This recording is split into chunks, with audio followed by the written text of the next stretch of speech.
Hey, shalom, shalom to all my fellow brothers and sisters out there. It's me again, Damian Powell from YeshuaSavesAll.com.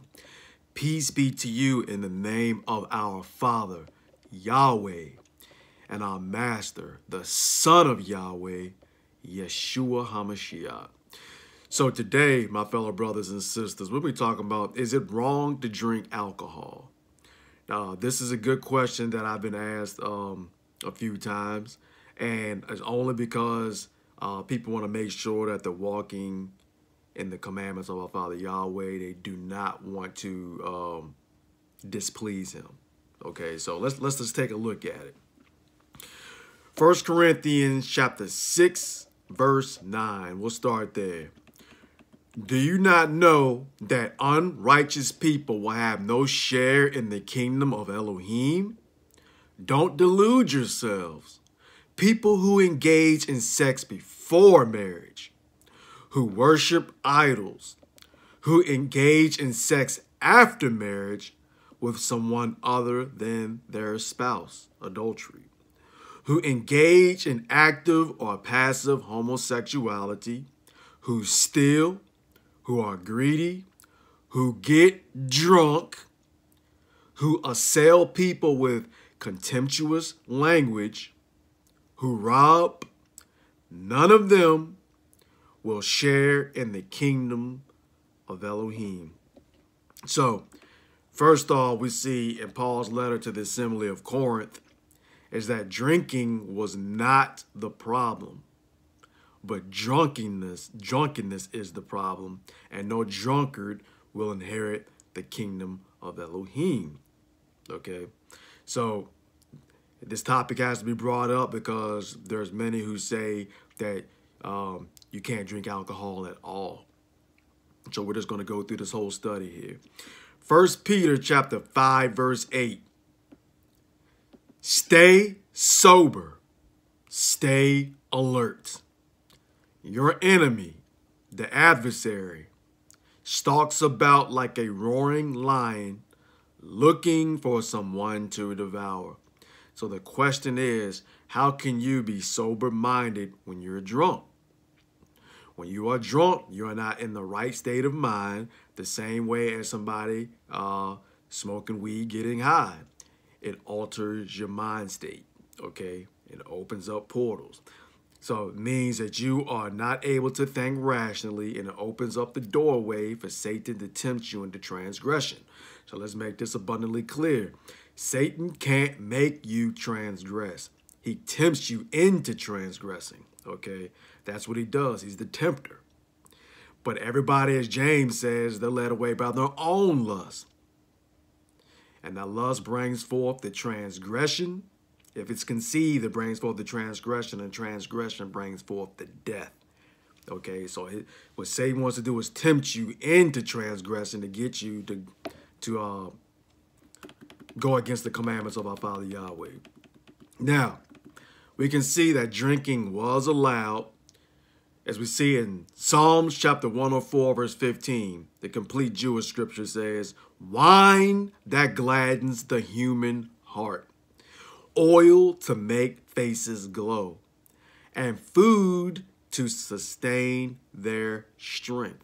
Okay, so David tells us that wine gladdens the human heart.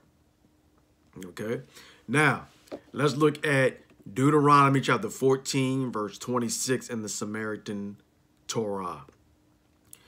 And you may spend the money for whatever your soul desires, for bulls and in sheep, with wine or strong drink, or whatever your soul desires. Okay, so we see that our Father Yahweh says that you may spend money in whatever your soul desires, for bulls, sheep, wine, or strong drink. Now we're going to read Deuteronomy 14:26, same chapter, same verse, from the complete Jewish scriptures. And exchange the money for anything you want: cattle, sheep, wine, other intoxicating liquor, or anything you please. And you are to eat there in the presence of Yahweh your Elohim. and enjoy yourselves, you and your household. Okay, so as we can see, the Samaritan Torah says wine or strong drink. And then we get the complete Jewish scriptures. It says wine or intoxicating liquor. So the complete Jewish scriptures, David Stern translates strong drink as intoxicating liquor. So with that said, let's look at the etymology of these words. Okay, the etymology of the word for wine is H3196, yayin. And Brown Drivers Briggs says wine is from an unused root meaning to effervesce. And effervesce, which is defined by Merriam-Webster Dictionary as bubble, hiss, and foam as gas escapes.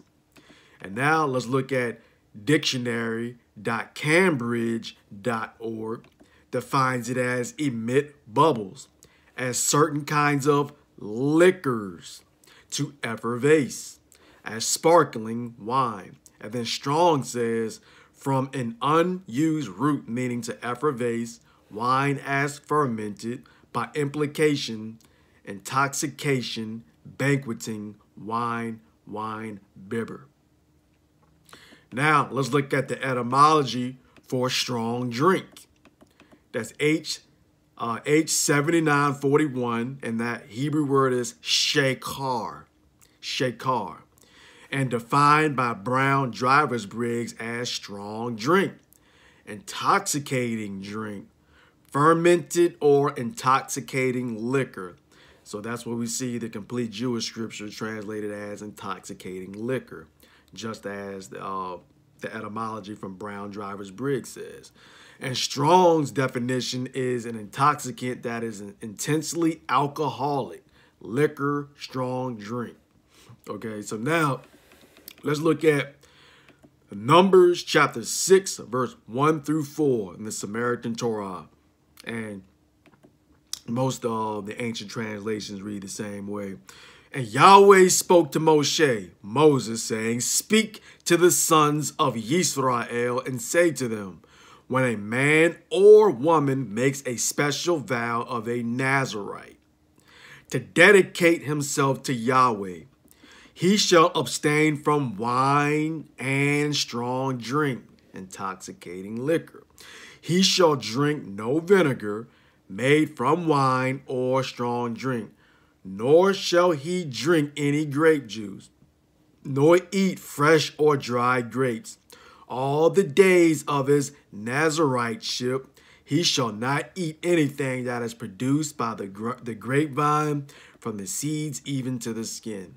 Okay, so the Nazirite vow in the Torah shows that wine and strong drink were only forbidden during the time of the Nazirite vow, which proves that if someone was not taking a Nazirite vow, that they would be able to drink wine and strong drink, intoxicating liquor.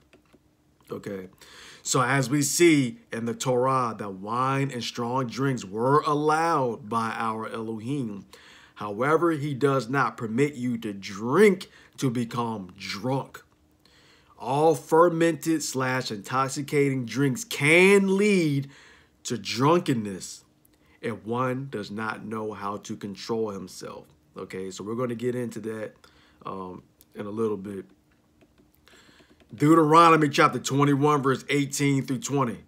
If a man has a stubborn, rebellious son who will not obey what his father or mother says, and even after they discipline him, he still refuses to pay attention to them, then his father and mother are to take hold of him and bring him out to the leaders of his town at the gate of that place, and say to the leaders of his town, this son of ours is stubborn and rebellious. He doesn't pay attention to us, lives wildly, gets drunk. So it's almost like if that he drinks to the point of drunk, where it says drunkenness, right? He gets drunk, which probably means is why he was acting wildly.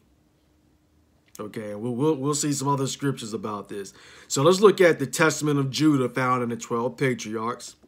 Okay, and I strongly suggest that anybody who's unfamiliar, the 12 Patriarchs are found in the Dead Sea Scrolls, and the Testament of Levi, for example, was found written in Aramaic, and then the Testament of Naphtali was found written in Hebrew in the Dead Sea Scrolls in the Qumran cave. So I strongly suggest this. Genesis retold. It has first Enoch as Jubilees, Yashar, which is Jasher, and the 12 Patriarchs. Okay, so let's look at the Testament of Judah, chapter 11, verse 1 through 2. He says, "And I knew that the race of the Canaanites was wicked, but the impulse of youth blinded my mind. And when I saw her pouring out wine, I was deceived because of intoxication from wine, and took her, although my father had not counseled it." Now, let's look at Testament of Judah, chapter 14, verse 1 through 8. "And now, my children, I say to you, do not be drunk with wine, for wine turns the mind away from the truth." Now, I want you to think about that. Away from the truth. Psalms chapter 119, verse 142. "Your righteousness is righteousness forever, and your Torah is the truth." So when people become drunk, it turns you away from the Torah because you'll start to do lawless deeds. But we'll get into that. But I love how it's worded. "For wine turns the mind away from the truth and inspires the passion of lust," something Yeshua said don't do, "and leads the eyes into error. For the spirit of whoring has wine as an attendant, to give pleasure to the mind. For these two also take away the mind of man. For if a man drinks wine to drunkenness, it disturbs the mind with unclean thoughts, which lead to whoring." And if you haven't seen the message that I did about his fornication, okay, whoring and fornication were synonymous to our ancestors, okay, which leads to whoring and heats the body to fleshly union. "And if the cause of the lust is present, he works the iniquity and is not ashamed." So he works the iniquity and is not ashamed of the act that he just committed. "Such is the drunk man. My children, for he who is drunk does not respect anyone. For behold, it," meaning wine, "caused me to also err," "so that I was not ashamed of the multitude in the city, and that before the eyes of all I turned aside to Tamar. And I worked a great transgression, and I uncovered the covering of my son's shame. After I had drunk wine, I did not respect the command of Elohim." You see that? He says, I did not respect the command of Elohim. Let's go back again to the top. He says, "And now, my children, I say to you, do not be drunk with wine, for wine turns the mind away from the truth," which we know Scripture defines as the Torah, the commandments, the laws of our Elohim. Okay, so now we go back here. "And after I had drunk wine, I did not respect the command of Elohim. And I took a woman of Canaan as wife, for the man who drinks wine needs much discretion." Needs much discretion. "My children, and here is discretion in drinking wine. A man may drink so long as he preserves modesty. But if he goes beyond this limit of modesty, The spirit of deceit attacks his mind, and it makes the drunkard to speak uncleanness and to transgress, and not to be ashamed, but even to esteem in his shame, and to think himself honorable. Some powerful words. So the drunkard speaks uncleanness. That could be being verbally abusive. And he is not ashamed because the alcohol has given him what is called or known as the liquid courage. And he spews out words from his or her mouth that he cannot take back. And more than likely, it's probably coming from the heart. As we know that Yeshua says, from the mouth speaks the overflow of the heart. So when a person gets drunk, it's bringing out the inner them. Some people are unaware of their actions until they are told after they have sobered up. Also, what Judah describes about how alcohol heats up the body to fleshly union can cause people to commit fornication. And if you drink in moderation, if you can drink in moderation and not become drunk, or does not lead to other transgressions, then drinking is not wrong. And he spells it out here, okay? But if you cannot control yourself when you drink, then it is wrong for all the reasons that have just been outlined. I personally saw what it did for me, as I talked about in my testimony message. So, again, even though I don't drink alcohol, I'm not going to tell another they can't, okay? That is the difference. That is the difference. You can drink alcohol as long as you do not become drunk, but only you know your limitation, okay? And you may think that you may not be drunk sometimes, right? You'd be like, okay, you had 5 or 6, whatever the case may be, and somebody say, hey, look, you were doing X, Y, Z, okay? So just take all of that into consideration. But again, it is not wrong to drink wine or strong drink as long as you don't get drunk. I personally saw what it did to me. It's like I said, I talked about it in my testimony video. If you haven't seen it, please watch it. So I obeyed the words that Yeshua says, and I removed what made me stumble out of my life. Okay? So alcohol within itself is not wrong. So I did what Yeshua says in Matthew chapter 5, verse 29 through 30. And I'm going to read it from the Hebrew. He says, surely if your right eye offends, which means causes you to stumble, take it out and remove it far from you. For it is better for you that one member perishes than for all the body to be punished. And if your right hand offends, cut it off and remove it far from you. For it is more appropriate to you that one member perishes than for all the body to be punished forever. And this is in the Hebrew. That one member perishes than for all the body to be punished forever. Now, let's go to Testament of Judah, chapter 16, verse 1 through 5. Observe, therefore, my children, the right limit in wine. Observe, therefore, my children, the right limit in wine. For there are 4 evil spirits in it. Lust, again, which Yeshua says, don't do because you have committed adultery, right?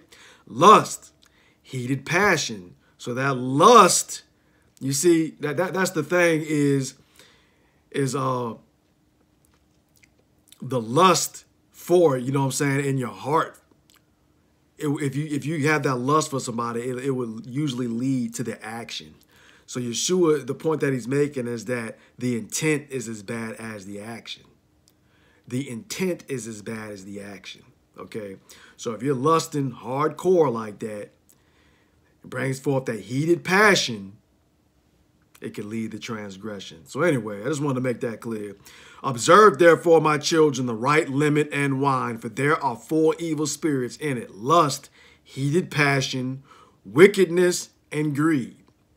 And if you drink wine in gladness, be modest in the fear of Elohim.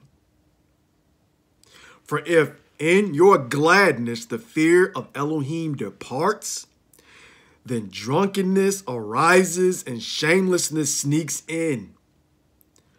But if you want to live cautiously,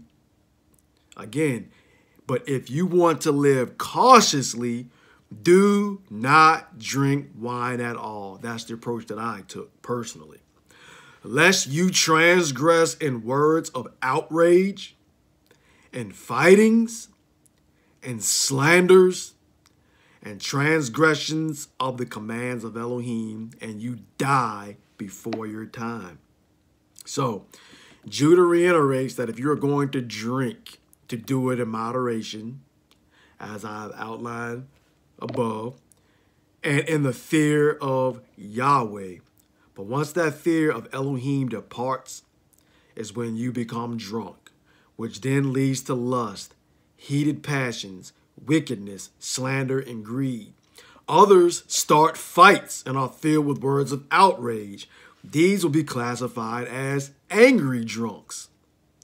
If this is you, when you drink, then alcohol is not for you, because you are transgressing against the Torah. Why? All of these actions are opposite of love, which the Torah is. Okay? Now, Testament of Issachar, chapter 7, verse 3. He says, I did not drink wine to be led astray by it.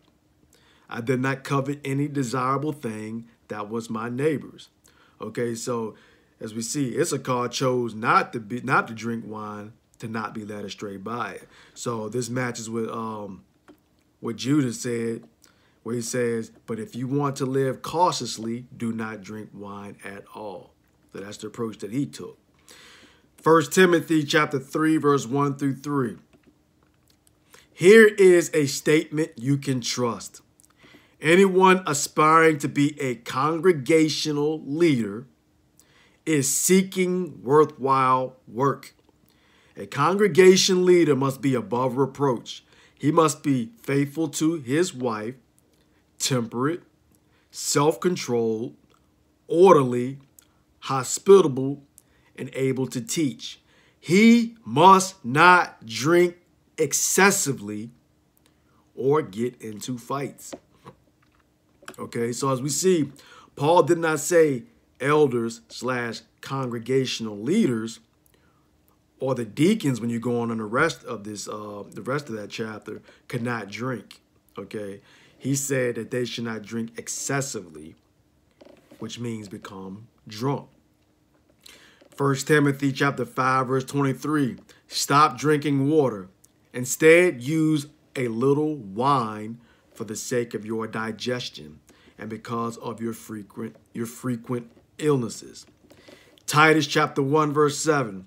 For an overseer, as someone entrusted with Elohim's affairs, must be blameless. He must not be self-willed or quick-tempered. He must not drink excessively.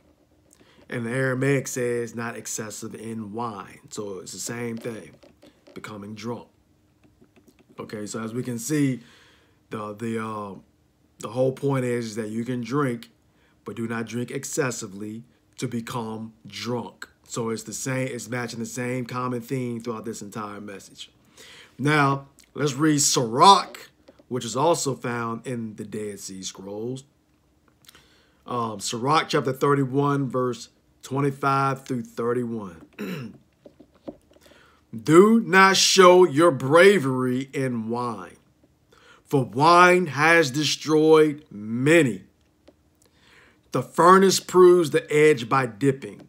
So does wine the hearts of the proud by drunkenness.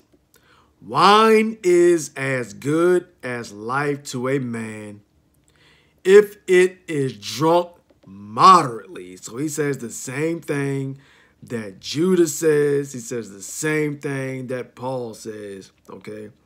Wine is as good as life to a man if it is drunk moderately.